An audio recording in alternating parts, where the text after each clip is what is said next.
नमस्कार. साहित्य संपदा.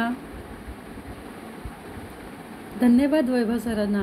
आज वपू काळे यांच्या स्मृतिदिनाप्रित्यर्थ 92व्या स्मृतिदिनाप्रित्यर्थ बपूरवाई या कार्यक्रमात मला सहभागी व्हायची संधी दिली, त्याबद्दल मनपूर्वक धन्यवाद.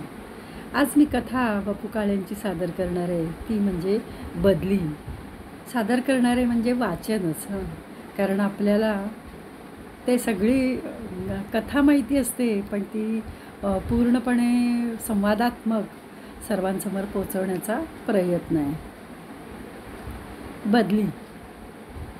ओळीने 8 वर्ष वाटेल त्या युक्ता लढून, थोरा मोठ्यांच्या ओळखी काढून, डॉक्टर सर्टिफिकेट दाखवून बदली पुढं ढकलणारे दादा दामले एकाएकी बदली व्हावी म्हणून धडपडायला लागला. हे कुणालाच कळेना.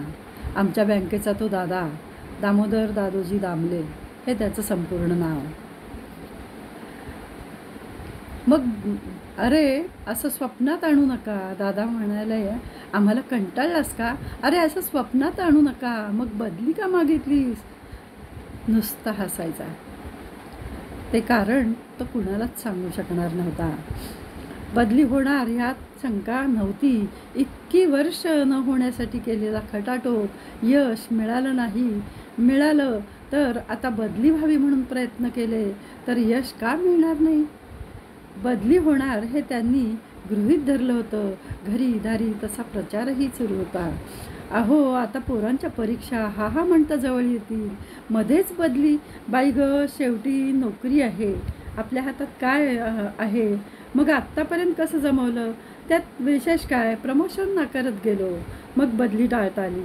मग आताही प्रमोशन नाकारा. छे पगार पुरत नाही आता. तुम्ही सांगाल ती काटकसर मी करेन, मग पण बदली नको, प्रमोशन नको. का पण? अहो शाळेचं किती नुकसान होईल. हजारो माणसांच्या बदल्या होतात. त्यांना जे जमतं ते आपल्याला का जमणार नाही? आपल्याला जमणं कठीण नाही. बायको गप्प बसली.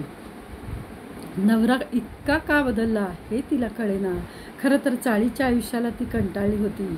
माणूस खालच्या मजल्यावरून पाणी किती वर्ष भरेल? 5व्या मजल्यावर पाणी चढायचं नाही. टाकीच्या पाण्याची शाश्वती नाही. सगळ्यात बिराड करूनही मालकाविरुद्ध तक्रारही केली होती, कारवाई केली होती. 2 बिराडांमध्ये एक नळ दिला होता. पहिले 5 दिवस पाणी ठीक आलं. नंतर शेजारच्या गणकुल्यांनी प्लंबरला बोलवून काय केलं कुणास ठाऊक. दामल्यांच्या घरात सुतासारखी धार, तर घरात आणि त्यांच्या घरात साक्षात धबधबा. पण एकाकी गेले 4 महिने काही चमत्कार घडला कोणास ठाऊक. घरात धो पाणी यायला लागलं. चाळीच्या जीवनाला दामल्यांची बायको मुख्यतः ज्या कारणासाठी कंटाळली होती ते आता कारणच राहिलं नव्हतं. दादा कसं सांगणार? दादानं जीव तोडून खरं सांगितलं तर कुणी विश्वास ठेवणार नाही. बँकेतला दुसरा कॅशियर कामावर आला नाही. रिसिव्हिंग किंवा पेईंग दोन्ही कामं दादाला करावी लागली. तो डबल रोल करून त्या दिवशी तो वैतागला. मुळात दादा दामले संथ गडी. धावपळ दगदग हे त्याला न पेळणारं. बँकेत आला की शेजारचा कॅशियर म्हणायचा, संत वाहते कृष्णामाई आली. त्यामुळे त्या दिवशी दादाची टोटल मारताना तिरपीट उडाली.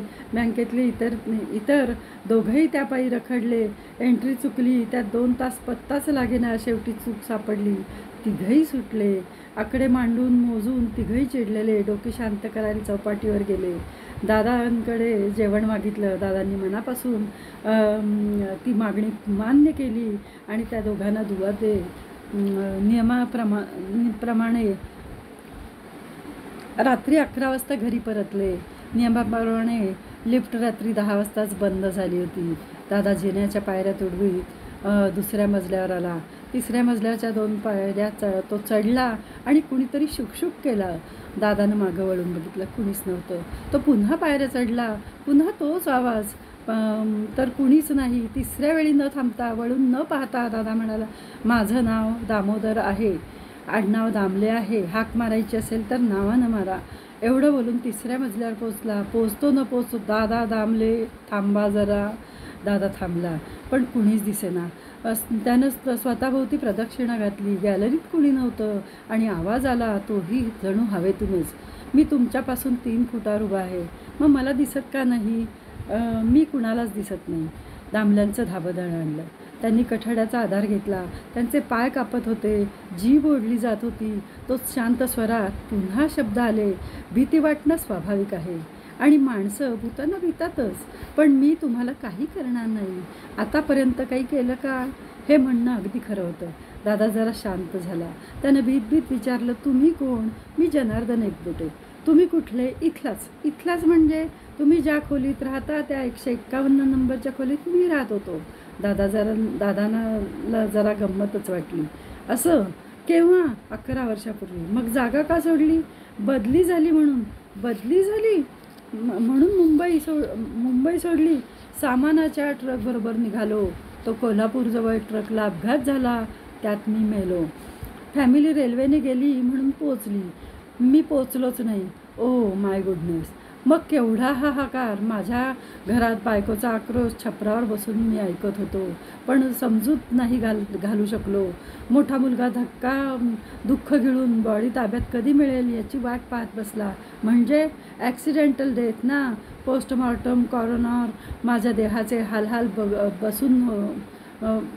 पाहत बसून होतो. दादांच्या अंगावर शहारा आला.